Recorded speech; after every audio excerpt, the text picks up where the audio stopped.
வணக்கம். நமது மீடியா செய்திகளுடன் நான் நிரோஷன். முதலில் தலைப்புச் செய்திகள். ஆழமற்ற கடற்பகுதிகளில் செயல்படும் இந்திய கடற்படை நீர்மூழ்கி எதிர்ப்பு போர் கப்பல்கள். இந்தியாவிலிருந்து கிரீஸ் நாட்டுக்கு நேரடி விமான சேவை. கேள்விக்குறியான ஷரங் பீரங்கியின் தரம் வாங்குவதை நிறுத்தியது ராணுவம். இந்த ஆண்டு இறுதிக்குள் இந்தியாவுடன் தடையற்ற வர்த்தக ஒப்பந்தம் என்கின்றது ஐரோப்பிய யூனியன். மத்திய கிழக்குக்கு அடிக்கடி போகும் பாகிஸ்தான் பிரதமர். இனி விரிவான செய்திகள். ஆழமற்ற கடற்பகுதிகளில் செயற்படும் நீர்மூழ்கி எதிர்ப்பு போர்க்கப்பல்கள் ASW-SWC தற்போது கொல்கத்தாவை தலைமையிடமாக கொண்டு Garden Reach Ship Builders and Engineers GRSC நிறுவனத்தால் கட்டமைக்கப்பட்டு வருகின்றன. இந்த திட்டத்தின் கீழ் உருவாக்கப்பட்ட முதல் போர்க்கப்பலான அர்லானா கடந்த ஜூன் மாதம் இந்திய கடற்படையில் இணைக்கப்பட்டது. அதன் தொடர்ச்சியாக இரண்டாவது போர்க்கப்பலான ஆந்திராத் கடந்த சனிக்கிழமை இந்திய கடற்படைக்கு அதிகாரப்பூர்வமாக ஒப்படைக்கப்பட்டது. ஆந்திராத் என்ற பெயர் லட்சத்தீவு தீவு கூட்டத்தில் உள்ள ஆந்திரா தீவிலிருந்து பெறப்பட்டது. சுமார் 77 மீட்டர் நீளத்தில் கட்டப்பட்டுள்ள கப்பல்கள் டீசல் என்ஜின் மற்றும் வாட்டர் ஜெட் கலவை இயக்க முறை மூலம் இயங்குகின்றன. இவைதான் இந்த விதத்தில் உருவாக்கப்பட்ட மிகப்பெரிய இந்திய கடற்படை போர்க்கப்பல்கள். இந்த புதிய ASW-SWC கப்பல்கள் ஆழமற்ற கடற்பகுதிகளில் மறைந்து இயங்கும் நீர்மூழ்கி கப்பல்களை உளவு பார்த்து தடுக்கும் விதத்தில் வடிவமைக்கப்பட்டுள்ளன. நவீன கண்காணிப்பு சாதனங்கள், அதிவேக இயக்கத்திறன் மற்றும் மேம்பட்ட தாக்குதல் ஆயுதங்களை வைத்திருப்பதுடன் கடற்படை நடவடிக்கைகளில் இந்தியாவின் கடல் பாதுகாப்பு திறனை பல மடங்கு உயர்த்தும் விதத்தில் உள்ளன.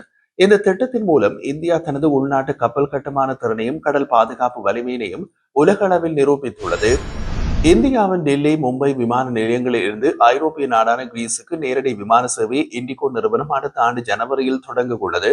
இந்தியாவில் இருந்து ஐரோப்பிய நாடுகளுக்கு வர்த்தகம் மற்றும் சுற்றுலா செல்லும் பயணிகளின் எண்ணிக்கை தொடர்ந்து அதிகரித்து வருகின்றது. அமெரிக்கா செல்வதற்கான விசா நடைமுறைகள் கடமைப்படுத்தப்பட்ட பின் இந்தியாவிலிருந்து அமெரிக்க பயணங்கள் குறைந்து ஐரோப்பிய பயணங்கள் அதிகரித்து விட்டன. இதனால் ஐரோப்பிய நாடுகளுக்கு விமான சேவையை நீட்டிப்பதில் இந்திய விமான நிறுவனங்கள் ஆர்வம் காட்டி வருகின்றன. இதன் வெளிப்பாடாக இண்டிகோ விமானம் மும்பை மற்றும் டெல்லியில் இருந்து வாரத்திற்கு 3 நாட்கள் கிரீஸ் நாட் எதென்ஸுக்கு நகருக்கு நேரடி விமான சேவையை தொடங்க உள்ளது. இது தொடர்பாக இண்டிகோ வெளியிட்ட அறிவிப்பில் ஏர்பஸ் A320 XLR நவீன விமானத்தை இந்தியாவில் முதன்முறையாக இண்டிகோ வாங்க உள்ளது. இந்த ஆண்டு இறுதியில் அந்த விமானத்தை சொந்தமாக்குவோம். இந்த விமானம் நீண்ட தூர பயணங்களுக்கு ஏற்றவாறு வடிவமைக்கப்பட்டுள்ளது. இதன் வரம்பு 8700 கிலோமீட்டராக உள்ளது. அடுத்த ஆண்டு ஜனவரியில் ஏர்பஸ் விமானத்தை பயன்படுத்தி கிரீஸ் நாட்டின் தலைநகர் ஏதென்ஸுக்கு நேரடி விமான சேவையை தொடங்க உள்ளோம். அதற்கான அனுமதி கோரி விமான போக்குவரத்து கட்டுப்பாட்டாளரிடம் விண்ணப்பித்துள்ளோம் என்று கூறப்பட்டுள்ளது. ஷரங் பீரங்கிகளின் தரம் கேள்விக்குறியாக இருப்பதனால் அவற்றை வாங்குவது இந்திய ராணுவம் இடைநிறுத்தியுள்ளது. எதிரிகளின் திடீர் தாக்குதலை சமாளிக்கும் விதத்தில் இந்தியாவின் முப்படைகளிலும் ராணுவ தளவாடங்களை நவீனப்படுத்தும் முயற்சியில் 2018ஆம் ஆண்டு முதல் மத்திய அரசு தீவிரம் காட்டி வருகின்றது. அதன் ஒரு கட்டமாக 300 ஷரங் ரக பீரங்கிகளை இந்திய ராணுவத்தில் இணைத்துக் கொள்ள முடிவு செய்து அவையில் என்று சுருக்கமாக அழைக்கப்படும் மேம்பட்ட ஆயுதங்கள் மற்றும் உபகரணங்கள் இந்தியா லிமிடெட் என்ற நிறுவனத்திற்கு ஒப்பந்தம் வழங்கப்பட்டது. சோவியத் ரஷ்யா காலத்தில் வாங்கப்பட்ட M46 ரக பீரங்கிகளை மேம்படுத்தி ஷரங் என்ற பெயரில் பயன்படுத்துவதுதான் இந்திய ராணுவத்தின் முக்கிய நோக்கமாக இருந்தது. ஆரம்பத்தில் இந்திய அரசு ஆயுத தொழிற்சாலையில் வைத்தே M46 ரக பீரங்கிகளின் கடம் தூரத்தை மேம்படுத்தி புதிய ரகமாக மாற்ற முடிவு செய்யப்பட்டது. ஆனால் திடீரென்று அந்த பணி அவையில் நிறுவனத்திடம் ஒப்படைக்கப்பட்டு அதற்காக 200 கோடி ரூபாவுக்கு ஒப்பந்தம் போடப்பட்டது. பீரங்கியின் சுடும் தூரத்தை 27 கிலோமீட்டரில் இருந்து 39 கிலோமீட்டராக உயர்த்த இந்திய ராணுவம் இலக்கு நிர்ணயித்தது. அதை செய்ய முடியும் என்று கூறிய அவையில் நிறுவனம் ஒப்பந்தத்தை பெற்றுக் கொண்டது. மொத்தம் 300 பீரங்கிகளுக்கு ஆர்டர் கொடுக்கப்பட்டது. அவையில் நிறுவனத்தால் சோவியத் கால பீரங்கிகள் மேம்படுத்தப்பட்டு 159 ஷரங் ரக பீரங்கிகள் ராணுவத்திடம் ஒப்படைக்கப்பட்டன.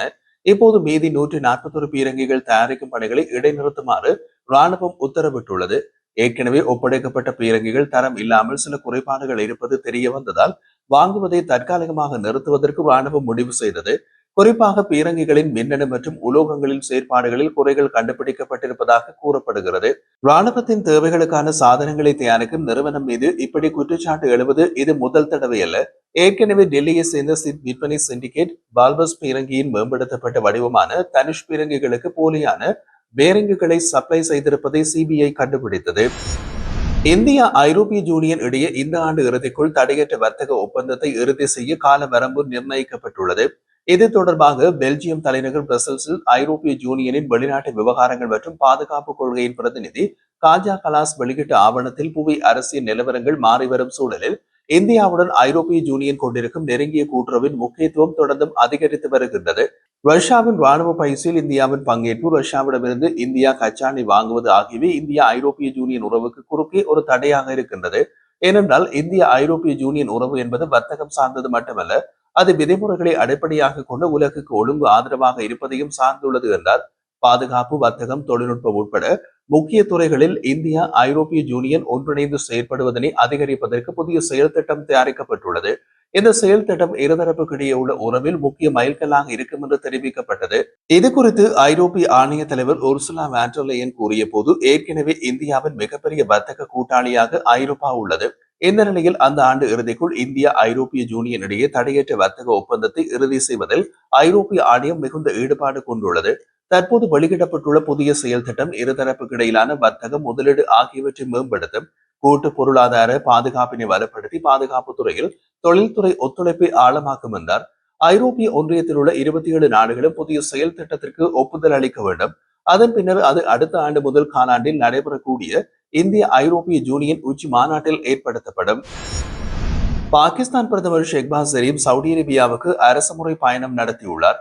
சவுதி அரேபிய பட்டத்து இளவரசர் முகமது பின் சல்மானின் கோரிக்கையினை ஏற்று இந்த பயணம் நடைபெறுகிறது என்று பாகிஸ்தான் வெளியுறவு அலுவலகம் தெரிவித்துள்ளது. இந்த சந்திப்பில் இரு நாடுகளுக்கும் இடையிலான ஒத்துழைப்பு மற்றும் வளர்ச்சி திட்டங்கள் தொடர்பான முக்கியமான பேச்சுவார்த்தைகள் நடைபெறும் என்று எதிர்பார்க்கப்படுகின்றது. பிரதமருடன் பாகிஸ்தான் வெளியுறவு அமைச்சர் இஷாக் தார், பாதுகாப்பு அமைச்சர் கவாஜா ஆசிப், நிதியமைச்சர் முகமது அவுரங்கசீப், தகவல் அமைச்சர் அட்டுல்லா தாரார், சுற்றுச்சூழல் அமைச்சர் முசாதிக் மாலிக், சிறப்பு உதவியாளர் தாரிக் ஃபதேமி ஆகியோரும் சவுதி அரேபியா சென்றுள்ளனர். கடந்த ஒரு வாரத்தில் மட்டும் 3வது முறையாக மத்திய கிழக்கு நாடுகளுக்கு பயணம் நடத்தியுள்ள ஷெஹ்பாஸ் ஷெரீப் இதற்கு முன்பு செப்டம்பர் 11 மற்றும் 15ஆம் தேதிகளில் இஸ்ரேலின் தாக்குதலுக்குள்ளான கத்தாருக்கு ஆதரவாக தலைநகர் தோஹாவுக்கு சென்றிருந்தார். இப்போதெல்லாம் பாகிஸ்தான் பிரதமர் மத்திய கிழக்கில் அதிகம் சுற்றிக் கொண்டிருக்கின்றார். புதிதாக கடன் வாங்கும் திட்டமாக இருக்கலாம். பாதுகாப்பு அமைச்சர் ராஜ்நாத் சிங் ஹைதராபாத்தில் நடைபெற்ற ஹைதராபாத் விடுதலை தின கொண்டாட்டங்களில் உரையாற்றி, ஆபரேஷன் சிந்தூர் நடவடிக்கைகளுக்கு பின்னர் இந்தியா பாகிஸ்தான் மோதலில் எந்த 3ஆம் தரப்பு தலையிட்டாலும் நிறுத்தப்படவில்லை என்று தெரிவித்துள்ளார். அவர் மேலும் கூறிய போது, பகல்காம் தீவிரவாத தாக்குதல் இந்தியாவின் சமூக நல்லிணக்கத்திற்கு நேர்ந்த தாக்குதல். எதிர்காலத்தில் இதுபோன்ற தீவிரவாத தாக்குதல்கள் நிகழ்ந்தால் ஆபரேஷன் சிந்தூர் நடவடிக்கை மீண்டும் தொடங்கும். யாருடைய தலையீட்டாலும் இயக்கத்தினருக்கு எதிரான நடவடிக்கைகள் நிறுத்தப்படவில்லை. சிலர் இந்தியா பாகிஸ்தான் மோதலை நிறுத்தியதாக கூறினாலும் யாரும் அதை செய்யவில்லை. இந்தியாவும் பாகிஸ்தானும் நடத்திய இந்த மோதல் 3ஆம் தரப்பு தலையீட்டால் நிறுத்தப்பட முடியாத இருதரப்பு பிரச்சனை என்று பிரதமர் மோடியும் இதை தெளிவுபடுத்தியுள்ளார் என்று தெரிவித்தார்.